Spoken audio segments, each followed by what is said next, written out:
guys want to talk about. What is going on, everybody? Welcome to another brand new installment of For the Love of Wrestling. I am, of course, your host, the Renegade of Wrestling, JJ Williams. Happy Tuesday. Got a lot in store for you guys today. It was a really good Raw overall. One of the best I've seen in a long time with the fallout of Crown Jewel. And we've now officially began the road to Survivor Series. Walter Cruz in the house. What is up? Good to see you. So let's get right into it here, shall we? The show began with Seth freaking Rollins comes out and he welcomes us to Monday Night Rollins. Tells us that he is still a visionary, still a revolutionary, and still the World Heavyweight Champion. And he says that he wants to thank a couple of people. First, he thanks Drew McIntyre for being upfront and honest with him about the fact that he was not aligned with the Judgment Day. And then he says that he wants to thank Sami Zayn, but he wants to do it in person. So he calls Sami out to the ring, and he thanks Sami for preventing Damian Priest cashing in, and kind of tells him that he'd like to repay him. And Sami's like, that's not necessary. And Seth points out that, guys like them don't always get all the opportunities. So when one comes along, should take it. He says that he talked to Adam Pearce, and Adam Pearce made it official. Sami Zayn has a world title shot whenever he wants it. And Sami, being the good baby face that he is, it's like, well, I'd like to wait until you're not compromised. I'd like for you to be 100%. And Seth points out that guys like them are never 100% because they're the guys that are always carrying the weight of the shows on their back. They're the ones that are out there week in and week out putting their bodies on the line. So Sami goes ahead and he says that he will have the match tonight. Jeff is in the house. What is going on, boss man? Ladies and gentlemen, welcome to Monday Night Raw recap.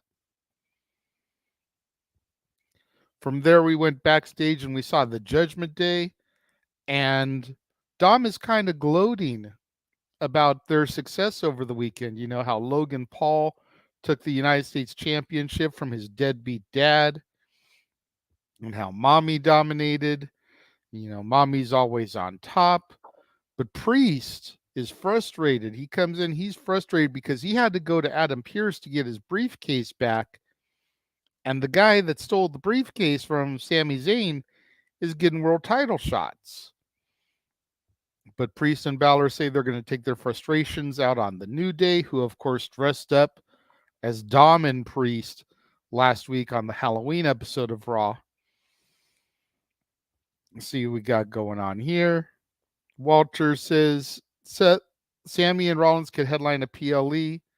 Since this is what it led to, I get why they did it on Raw. Exactly. We'll get into that when we get later on in the show. But it makes perfect sense why they did it. So we went from that backstage Judgment Day promo to the New Day versus Priest and Balor.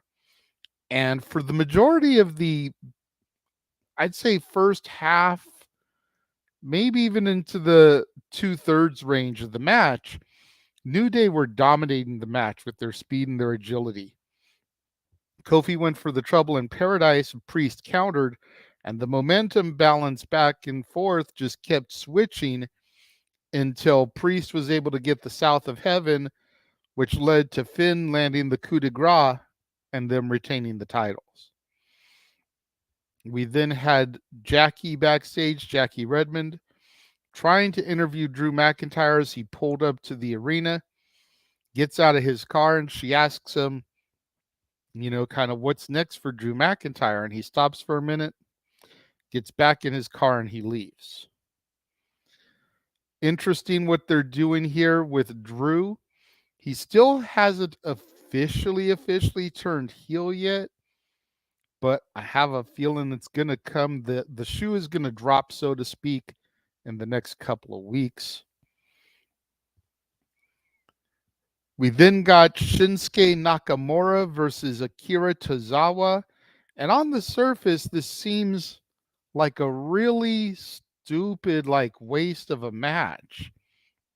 Like, what are we doing here? But ever since Tozawa started to run with Alpha Academy, he's been trying to prove himself to Master Gable, to Chad Gable. And he's going after some of the biggest dogs in the yard, Big Bronson Reed and Shinsuke Nakamura, to try to prove himself to Chad Gable. He went out there, and Tozawa had a pretty good showing for a good chunk of the match. But he caught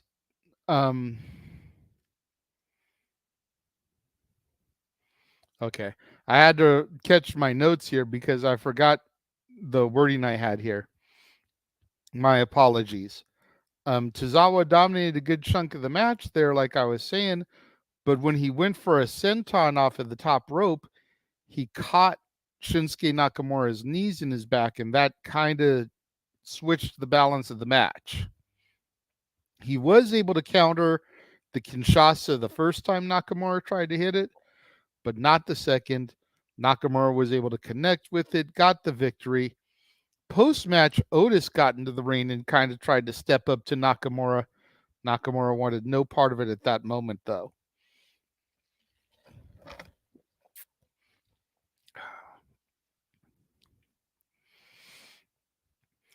I agree, Walter. Raw actually had some good wrestling. What a concept. We then got a video package highlighting Natalya, which, if I'm going to be frank, I love Natty. Everybody knows I love Natty. It's a little bit confused why we're getting a video package on her, though. Like, we don't know who she is. Unless they're going to try to do something with her character here in the next couple of weeks and set her up for some kind of like major push or change. Why aren't we getting video packages for Indy Hartwell? Why aren't we getting video packages for Katana Chance and Caden Carter and Alba Fire and Isla Dawn? And why aren't we getting video packages for Zoe Stark and Ivy Nile? But we're getting video packages for Natalya, who's been with the company for almost 20 years. Yeah, again, don't get me wrong. Anytime they highlight my girl, I love it. It just seemed odd that they were giving us a superstar profile on a talent that's been there for 15 years, pushing 20. We then had an Adam Pearce video package where he was kind of hyping up the Fatal 4-Way to determine the number one contender for the Intercontinental Championship. He rattled off the 4 competitors and explained why all of them have their spots in the match. And then we go to that match, and it's The Miz versus Bronson Reed versus Ivar versus Ricochet. And no, Jeff, you don't have to call me Dad since I'm going to be frank. For those that don't get the joke, Jeff's dad is legitimately named Frank, so I felt that this number one contendership match was fantastic with a great mixture of style. You had Ricochet and his high-flying ability. You had Miz with his brawling/technical ability. And you had Bronson Reed and Ivar, just that big meaty men slapping meat. And it was a nice layering of everything. No one person really dominated. All 4 people had their moments. We had Ivar hitting a moonsault onto Ricochet while Miz moved out of the way of Bronson Reed's tsunami. Double pin at the same time with Ivar pinning Ricochet and Miz pinning Reed. But Ricochet got his shoulder up at the last possible second. Reed did not, so Miz gets the victory. A little bit controversial of an ending. Ivar didn't like it, attacked Miz afterwards. Miz is officially the number one contender for the Intercontinental Championship. Match is going to be at Survivor Series. Next week, we're going to get Ivar versus Miz because Ivar is pissed off at the way that everything transpired. Some great layering in the storytelling here, I think. Walter says, I like that Tozawa is getting more matches. At least they aren't just doing a 180, making him go from jobber to winner quickly. They're taking their time. He'll slowly get wins, giving the credibility to Alpha Academy. I agree. I also like the fact that on Raw, Tozawa's kind of being presented as a goofy character. And on NXT, he's being presented as a more serious character. Still has that sense of humor, but more serious. So I like that they're kind of weighing the scales on both shows, kind of seeing which one gets over better. And I think when they see which one gets over better, they're going to start to push that direction with him. Walter also says that he loves that Miz won, but we know his ass ain't beating Gunther. I don't know. I think we're getting to the point now in Gunther's reign where we need to seriously start looking at who is going to dethrone him. And with everything that's going on within Imperium, especially as far as Giovanni Vinci goes, I could almost see Vinci in the next couple of weeks having enough of Gunther and turning on him at Survivor Series, costing him the title to The Miz.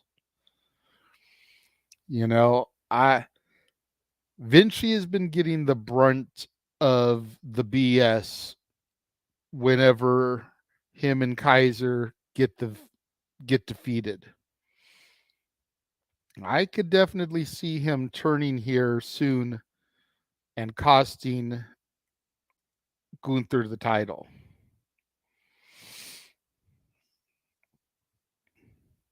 Jeff says, I think if anyone is going to beat Gunther, it should be Miz. Miz has made the Intercontinental title his in the same vein that Arn Anderson considered the NWA TV title his world title.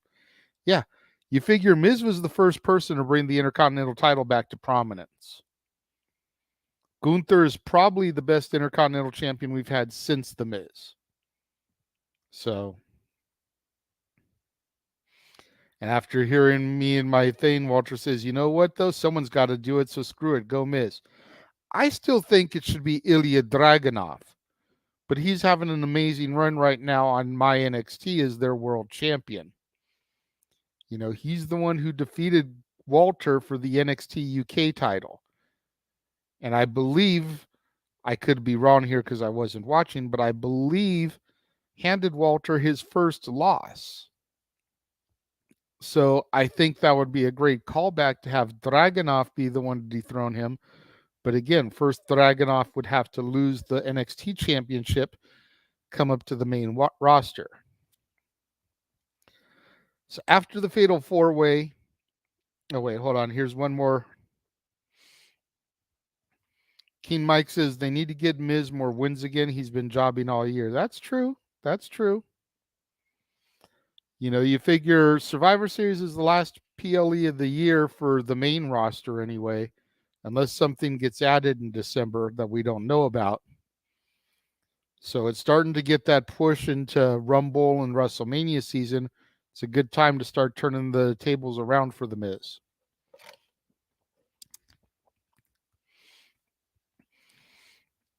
After the Fatal 4-Way, we go backstage. We see the Alpha Academy. And Tozawa apologizes to Chad Gable for losing. And Gable tells him, you've got nothing to apologize for. It was an amazing effort. You just need to go slow. You have to stop going after the big dogs. You have to build up to that. And then he reminds him that he needs to refocus because he has a Heritage Cup match tonight on My NXT against Noam Dar. Maxine Dupree then comes in And she and Chad Gable talk for a little bit.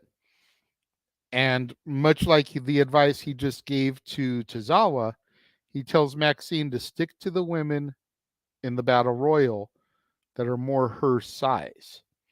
That way she has a better chance, not to go after any of the bigger women, because we're going to have a 15-woman battle royal to determine who's going to be the number one contender to Rhea Ripley at Survivor Series later on in the evening as well. We then get a Creed Brothers highlight package, kind of highlighting their victory over Alpha Academy last week. Once that's over, we go backstage and we see footage from earlier today as the Creeds and Ivy Nile are in the office with Adam Pearce signing their Raw contracts. DIY come in and they kind of welcome them to Raw, tell them, how they've been following them, watching them on NXT. They've been waiting for this moment, so they issue a challenge to them for a match later on in the evening. Adam Pearce makes it official, and we go to the Creed Brothers versus DIY. Now, this was a fantastic tag team matchup. I have nothing bad to say about the actual in-ring work itself. However, that being said, this was a very tricky one to book. We had to be careful here. DIY just reunited last week for the first time after 3 years. Creeds debuted on Raw last week. You don't want either team to lose and get jobbed out in their second week on Raw. So this was a very interesting match to try to book and protect people. And before coming on the air, I actually watched our affiliate, Datilla, over at Rangers of Wrestling with her It's Wrestling Time review, which aired last night. And she said that she didn't like the fact that Ludwig Kaiser got involved in the matchup, costing DIY the match. I, on the other hand, personally think that was brilliant booking because it kept DIY strong in defeat. The Creed brothers got another victory, which they needed. DIY lost, but they lost due to outside interference. And they were able to keep the storyline going between DIY and Imperium, since Imperium was defeated by DIY last week. I think the storytelling here worked out on all levels. And I think it's just what they needed to keep both teams very strong, considering one of the teams had to lose. The Brutus Ball is what led the Creeds to their victory. Again, I just thought that this was fantastic booking when they had put themselves in a sticky situation. What do you guys think? Let me know. We then had a look back at Sami Zayn's last championship opportunity for a world title, which was at Elimination Chamber earlier this year in Montreal, Quebec, Canada, when he challenged the tribal chief, the head of the table, Roman Reigns. Walter says that he misses Armageddon in December. I kind of do too.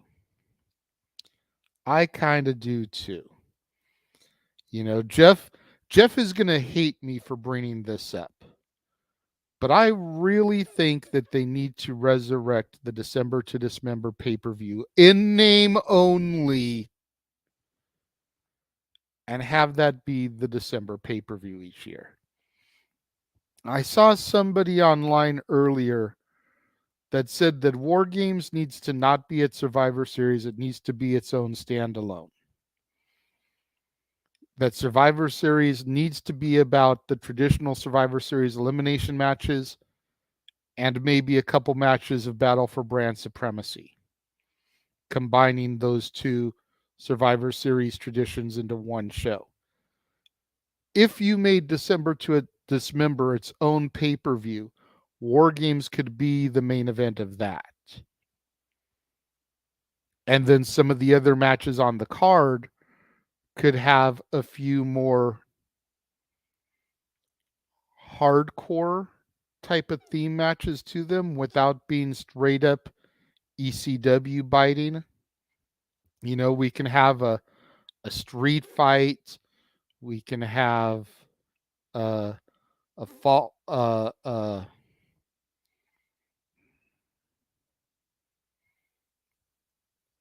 There's just a bunch of different things we could do. It falls count anywhere. We could do a submission match. There's a few different stipulations that could be dug out, and then have War Games be the headline match for December to Dismember. Jeff says, as long as it's not WWE CW themed and they don't geek out the chamber for it, I'm down. Yeah, like I say, you do like a submission match. You do a falls count anywhere match. You do a TLC match. Then you do like the War Games, and then you have a few other standard matches on the show. Not every match needs to be gimmicked, but you have a little bit of a gamut there of stuff that you can pull.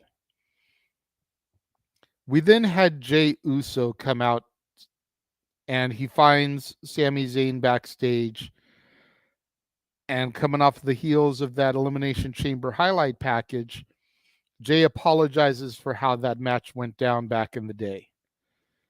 Sami tells him, don't you even worry about it. Times have changed. You've changed. I'm not tripping. Jey wishes Sami good luck. And Sami asks about the talk that Jey Uso just had with Adam Pearce. And Jey says that it went great, that next week on Raw, Jey Uso and Cody Rhodes will get their rematch against Priest and Balor for the tag team titles. Walter says, just have NXT do December to Dismember as a PLE.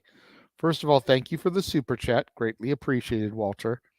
Second of all, they have Deadline as their December PLE with their Iron Survivor matches. I kind of like that for them. I agree that WWE needs a December pay-per-view, PLE, whatever we want to call it. It'll always be a pay-per-view to me. It's what it was for all the years. They didn't start calling them PLEs till I was on hiatus, so it's taken me a while to get used to it. But I like the Deadline structure for NXT,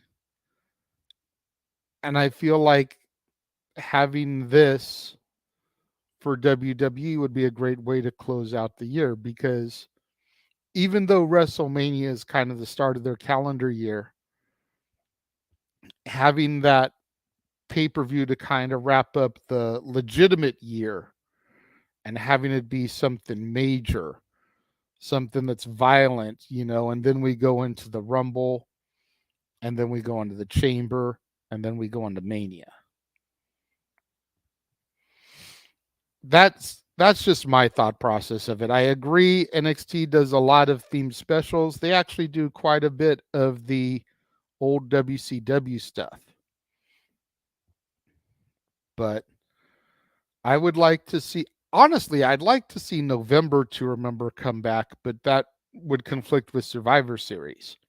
So we know that's not going to happen. So that's why I say do December to Dismember. But thank you again for the $2 super chat, Walter. I do greatly appreciate that. We then go backstage and we have kind of a cluster interview. And we start out by talking to Becky Lynch about the match tonight, the Battle Royal. Becky is interrupted by Nia Jax, who's standing behind her, and says basically that the happiest, her winning the Battle Royal tonight is going to be the happiest since she broke Becky's face.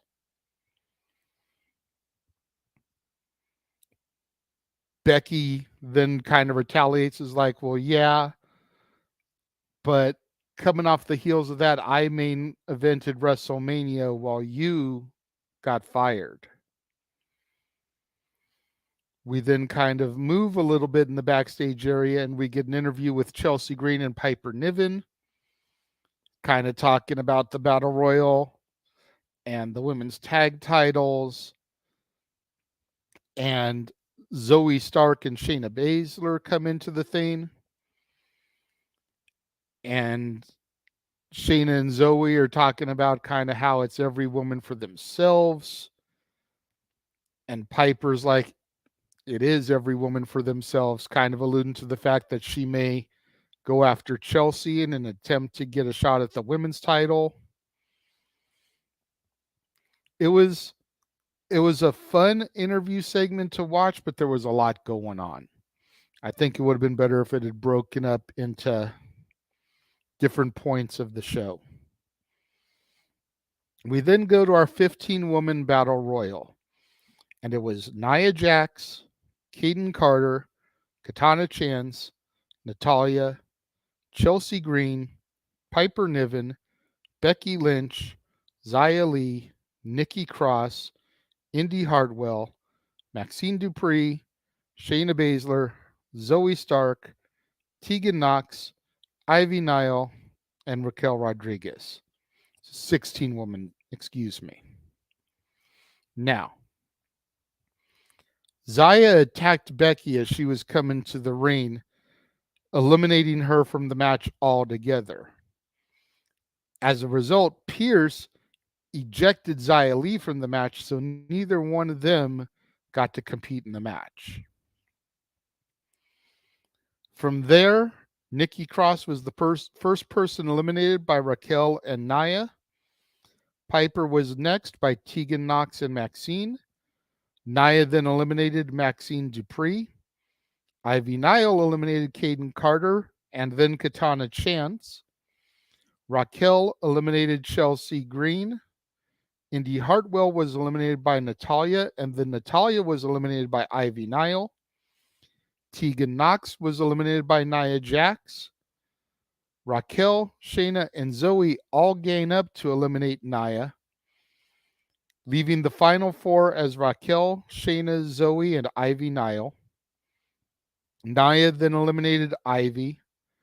Zoe and Shayna eliminated Raquel, and Zoe eliminates Shayna to become the number one contender to Rhea Ripley's championship at Survivor Series. I feel bad for Shayna Baszler. I'm going to rehash a little bit of what Datilla said on her show. I feel bad for Shayna Baszler because it seems like they have no idea what to do with her now that Ronda Rousey's gone. There's no reason that Shayna shouldn't be getting pushed to the moon after defeating Ronda Rousey and sending her packing. Ronda was billed as the baddest woman on the planet. Shayna defeated the baddest woman on the planet, and Shayna is still getting stifled and held down. I think Ivy Nile had a tremendous showing for her first match on Raw. Final four, 3 eliminations. Great job by Ivy. I'm not Zoe's biggest fan, but I do like the fact that she won and is going to get a one-on-one against Rhea at Survivor Series. Is she going to win? Probably not. But it was good to see some fresh blood. And yes, don't come at me. I realize she was in the 5-way at Crown Jewel, but this is going to be her first one-on-one opportunity. When you go back to that 5-way, Raquel's had an opportunity. I believe Shayna has had an opportunity. And who was the other one in the match? Oh, Becky has had opportunities. So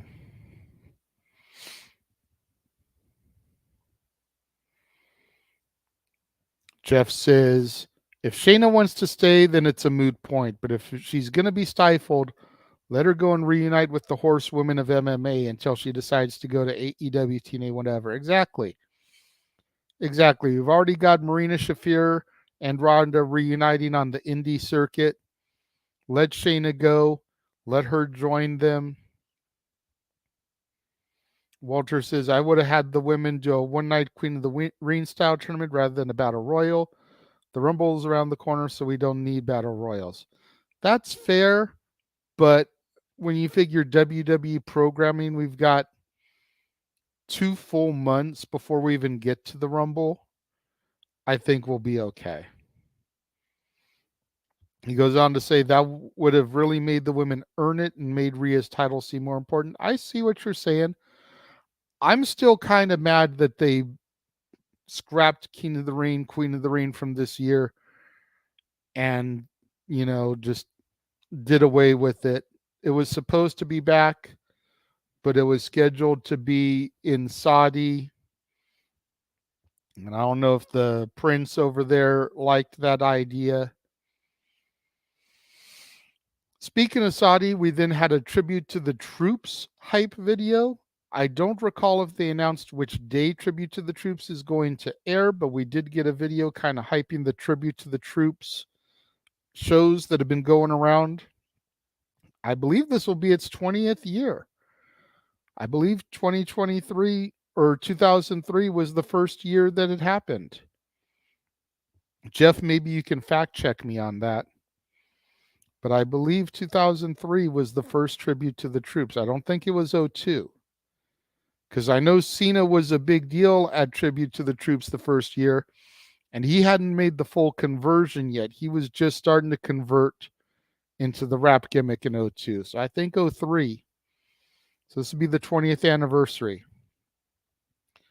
We then had an interview backstage with Rhea Ripley, which Zoe Starks interrupted, having just won her match, reminding Rhea that she hit the Z360 on her, and if she had been allowed, she would have walked out of the match as champion. Rhea counterpointed with the fact that she hit the Avalanche Riptide on her. So we'll see what happens in their match come Survivor Series. Jeff says Stat Meech approved 2003 was the first. So yeah, this will be the 20th anniversary of Tribute to the Troops. I think that's something monumental. Once we get the date laid out, Jeff, maybe we should make that a watch along since it'll be the 20th anniversary. Something to think about. We can present it to the team later. Main event, of course, was Seth freaking Rollins versus Sami Zayn for the World Heavyweight Championship. Fantastic main event here. Started with a show of respect between both men, a handshake. Sami had the opportunity to take a couple of cheap shots and resisted. There was one point where Seth was on the ropes, back exposed, and Sami could have very easily just laid into the small of the back where his kinesio tape was, and he didn't. Instead, he kind of like gave him a pat on the back, like, I could have gotten you if I wanted you.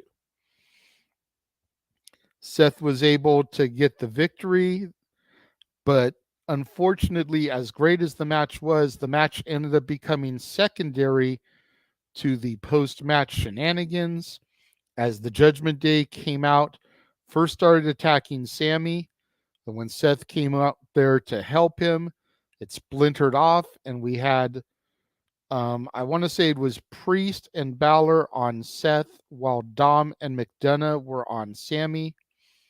Jey Uso's music then hit, and he came out to try to even things out.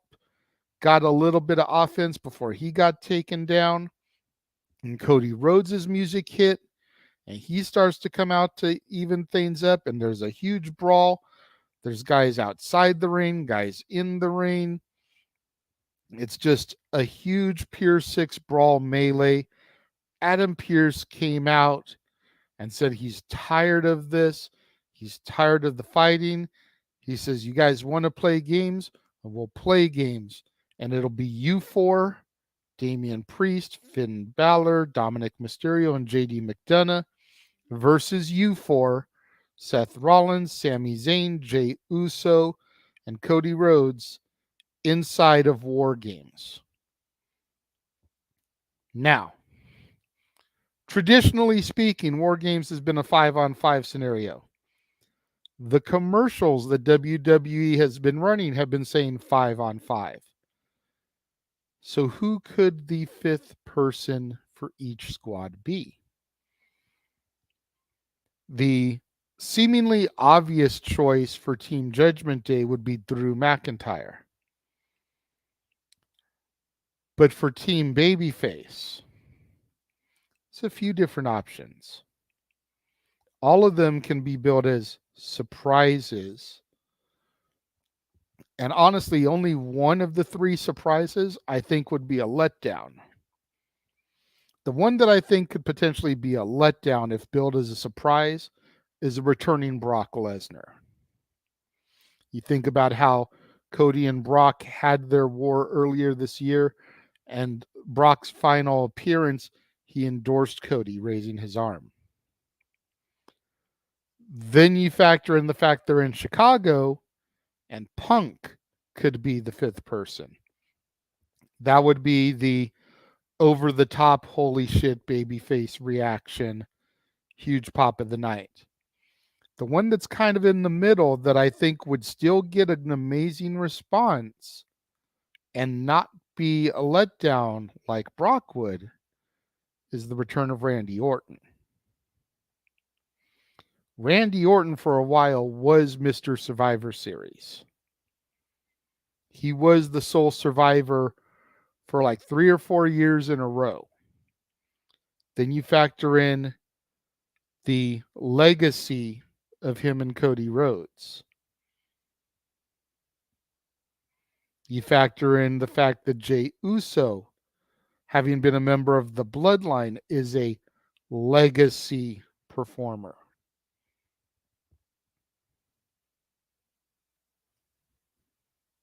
There's a lot of components here. You think about how Seth Rollins and Randy Orton were parts of the Authority at one point.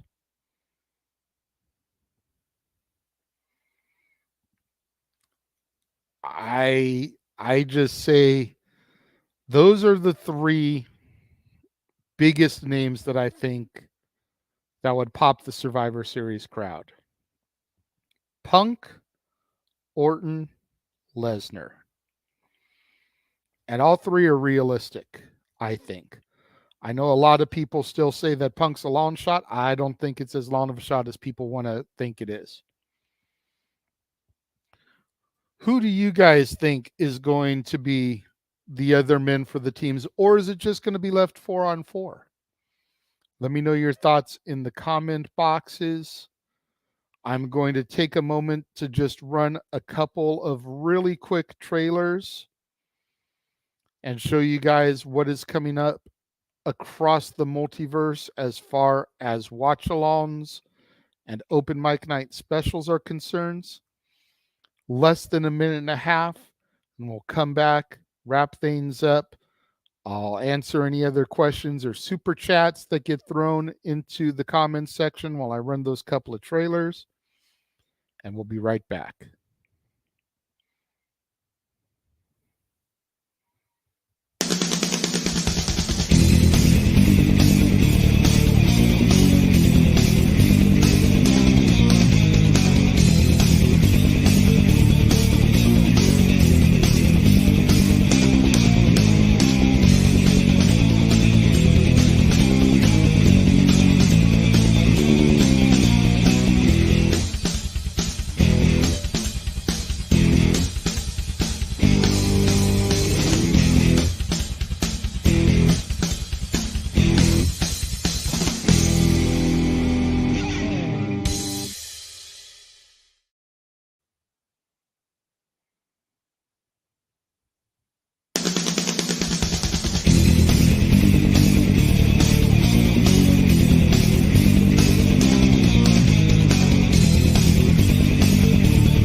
We are back.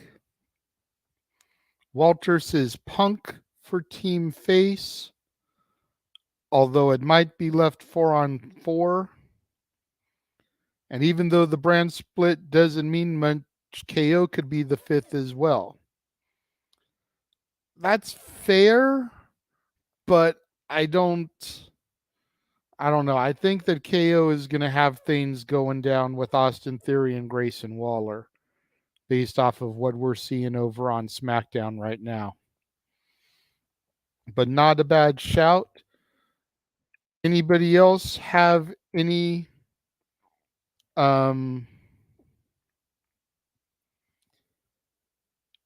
anybody else have any other suggestions of who people may or may not be? I do want to remind you guys that this afternoon at 4 Pacific, 7 Eastern, Stat Boy Sports Bar will be on the air right here on the Casa D18 Studios channel, as well as over on the Jeff Meacham Network Multiversa Media. At 5 o'clock Pacific, 8 Eastern, will be a simple take of Crown Jewel with myself and Noah Foster. That'll be on the Casa D18 Studios channel, as well as the Simple Man brand. Lots of stuff going on. Make sure that you check out the 25th anniversary of NoDQ.com on Thursday, as there will be brand new episodes of the No DQ and AV, as well as Talk Wrestling with our good buddies Aaron Rift and Jeff Meacham, respectively. Lots of good stuff going on.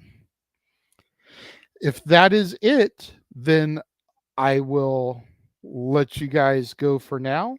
Make sure you guys tune in tomorrow, same bat time, same bat channel, for my recap of NXT right here on For the Love of Wrestling. I am the Renegade of Wrestling, JJ Williams. Thank you for tuning in and joining me here today, and I will see you guys tomorrow. The Jeff Meacham Network's Multiverse of Media. For over 15 years, the recognized symbol of excellence and the standard bearer in coverage of sports and entertainment. Thank you, JJ. Appreciate you.